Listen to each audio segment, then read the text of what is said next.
معمولا ما آدمو وقتی برنامه نداشته باشیم، وقتی روی برنامه همیشگی خودمون کار نکنیم، وقتی میخوایم به یک چیزی برسیم یک چیزی دیگر رو از دست میدیم، به یک کاری برسیم یک کار دیگر رو از دست میدیم.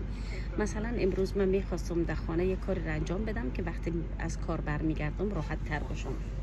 و متاسفانه این باعث شد که من 5 دقیقه، فقط 5 دقیقه از وقتم دیرتر از خانه برایم و کل راه را تا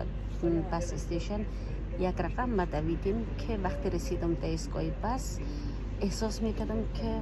قلبم در راه گلویم میزنه. با خودم گفتم اگر درست برنامه ریزی میکردی از صبح تا حالا مجبور نبودی که قدر راه را بدوی که بس رو بگیری. اگر او بس نمیگرفتم باید 20 دقیقه دیگر صبر میکردم و در کار 20 دقیقه دیرتر میرسیدم که از نظر نزاکتی درست نیست. همین سعی کنیم همیشه روی پلن باشیم، روی برنامه باشیم تا